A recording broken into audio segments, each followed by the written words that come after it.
नमस्ते वित्तीय उत्साही और निवेशक, हमारे चैनल में आपका स्वागत है। आज हम भारत की अग्रणी खुदरा श्रृंखलाओं में से एक डीमार्ट के पतन की दिलचस्प कहानी पर चर्चा कर रहे हैं। इस वीडियो में हम उन चुनौतियों का पता लगाएंगे जिनके कारण कंपनी को झटका लगा और हम इसकी यात्रा से क्या सबक सीख सकते हैं।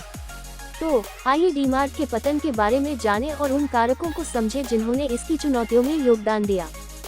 डीमार्ट के पतन को समझने के लिए आइए इसकी उल्लेखनीय सफलता को स्वीकार करके शुरुआत करें। एवेन्यू सुपरमार्ट्स लिमिटेड द्वारा संचालित डीमार्ट ने तेजी से पूरे भारत में अपने खुदरा पद चिह्न का विस्तार किया, ग्राहकों को प्रतिस्पर्धी कीमतों पर उत्पादों की एक विस्तृत श्रृंखला की पेशकश की। ग्राहकों की संतुष्टि और लागत कुशल संचालन पर इसके मजबूत फोकस के कारण महत्वपूर्ण वृद्धि और निवेशकों का विश्वास बढ़ा। डीमार्ट के सामने प्रमुख चुनौतियों में से एक भारतीय खुदरा बाजार में बढ़ती प्रतिस्पर्धा थी। जैसे ही रिलायंस रिटेल और अमेज़न जैसे अन्य खिलाड़ियों ने इस क्षेत्र में प्रवेश किया, खुदरा क्षेत्र अत्यधिक प्रतिस्पर्धी हो गया, जिससे डीमार्ट के लिए मूल्य निर्धारण दबाव और मार्जिन बाधाएं पैदा हुई। भारत में आर्थिक मंदी का असर भी डीमार्ट के प्रदर्शन पर पड़ा। उपभोक्ता खर्च में कमी और भौतिक दुकानों पर ग्राहकों की संख्या में कमी ने कंपनी की बिक्री वृद्धि और लाभप्रदता को प्रभावित किया। डीमार्ट का तीव्र विस्तार महत्वपूर्ण रियल एस्टेट और विस्तार लागतों के साथ आया। नए स्टोरों के लिए प्रमुख स्थान सुरक्षित करने और बुनियादी ढांचा स्थापित करने से कंपनी के वित्त पर दबाव पड़ा, जिससे इसकी समग्र लाभप्रदता प्रभावित हुई। कोविड-19 महामारी के प्रकोप ने डीमार्ट के संचालन को और बाधित कर दिया। लॉकडाउन और प्रतिबंधों के साथ कंपनी को आपूर्ति श्रृंखला प्रबंधन, स्टाफिंग और अपने भौतिक स्टोरों पर ग्राहकों की संख्या बनाए रखने में चुनौतियों का सामना करना पड़ा।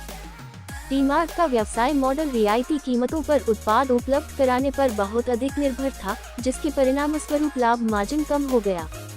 जैसे जैसे प्रतिस्पर्धा बढ़ी, मार्जिन पर दबाव बढ़ता गया, जिससे कंपनी की वित्तीय सेहत पर असर पड़ा। खुदरा सफलता के लिए प्रभावी इन्वेंट्री प्रबंधन महत्वपूर्ण है। डीमार्ट को अपने इन्वेंट्री स्तर को प्रबंधित करने में चुनौतियों का सामना करना पड़ा, जिसके कारण कुछ दुकानों में स्टॉक खत्म हो गया या ओवरस्टॉकिंग हो गई, जिससे ग्राहकों की संतुष्टि प्रभावित हुई। शुरुआत में ईट और मोटा स्टोर्स पर डीमार्ट के फोकस ने इसके विकास को गति दी। हालांकि जैसे जैसे उपभोक्ताओं की प्राथमिकताएं ई-कॉमर्स और ऑनलाइन शॉपिंग की ओर बढ़ी, कंपनी को डिजिटल परिदृश्य को अपनाने और अपनी ऑनलाइन उपस्थिति को मजबूत करने में चुनौतियों का सामना करना पड़ा।